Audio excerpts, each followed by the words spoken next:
Hello student. तो पहले हमने पार्ट 9 पढ़ा था वचन। आज हम देख रहे हैं पार्ट 10 कारक। कारक पूरा पार्ट मैंने आपको बोर्ड पे अच्छे से समझाया है। कारक क्या होता है, उसके कितने भेद होते हैं और इसके भेदों के बारे में भी मैंने आपको बताया है। ठीक है, तो अब हम इसकी एक्सरसाइज देखेंगे। ठीक है, तो सोचो और बताओ में क्या है। कारक किसके संबंधों को जोड़ता है? तो कारक किसके संबंधों को जोड़ता है?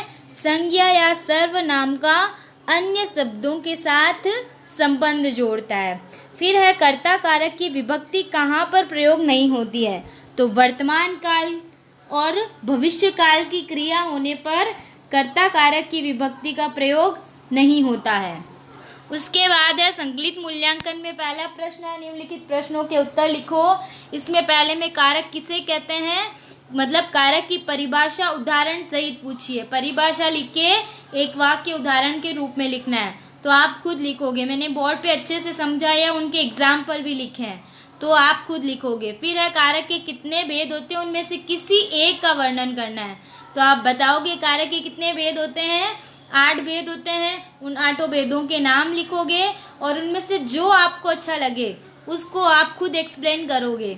ठीक है, उसके बाद करण और अपादान कारक का अंतर उदाहरण सहित स्पष्ट करना है। तो आप एक टेबल बनाओगे, एक तरफ करण कारक, एक तरफ अपादान कारक। ठीक है, एक तरफ करण कारक और दूसरी तरफ अपादान कारक। फिर उन दोनों के नीचे फर्स्ट पॉइंट में आप उनकी डेफिनेशन लिखोगे और सेकंड पॉइंट में उसमें क्या लिखोगे, उनके उदाहरण लिखोगे एक एक। ठीक है, तो ये मैंने आपके लिए छोड़े हैं क्योंकि मैंने हर एक चीज़ बोर्ड पे समझाई है इसकी, तो आप खुद कर सकते हो ये। फिर है इसमें प्रश्न 2 है, बॉक्स में से ब्लैंक फिल करना है। तो पहला है काम करने वाले को क्या कहते हैं? कर्ता कारक कहते हैं। तो पहली रिक्त स्थान में क्या आ जाएगा? कर्ता कारक। नेक्स्ट पेज पे आ जाओ। जिस व्यक्ति के लिए कार्य किया जाए उसे संप्रदान कारक कहते हैं। फिर है से का प्रयोग साथ के अर्थ में भी होता है। फिर है ग, दो संज्ञा शब्दों के बीच का संबंध बताने वाले शब्दों को संबंध कारक कहते हैं। उसके बाद है सही मिलान करना है, कारक का उसकी विभक्ति से मिलान करना है। तो ने कर्ता ने, को कर्म से, द्वारा का करण, के लिए संप्रदान, से अपादान, का संबंध, में अधिकरण, अरे संबोधन। उसके बाद है ये जो 4 विभक्तियां दे रखी है उनका वाक्य में प्रयोग करना है। तो मैंने वाक्य प्रयोग किया है, लेकिन आप अपने आप कोशिश करोगे। ठीक है, आप अपने आप लिखोगे, अगर नहीं हो तो फिर आप यहाँ से देख के लिख लेना। उसके बाद है टिक द करेक्ट। तो गंगा कहाँ से निकलती है? हिमालय से निकलती है, तो सेकंड ऑप्शन पे टिक कर लो, हिमालय से। अध्यापिका ने बच्चों को पाठ पढ़ाया, ये किस कारक का उदाहरण है? ये किसका है? कर्म कारक का, क्योंकि अध्यापिका ने बच्चों को क्या पढ़ाया।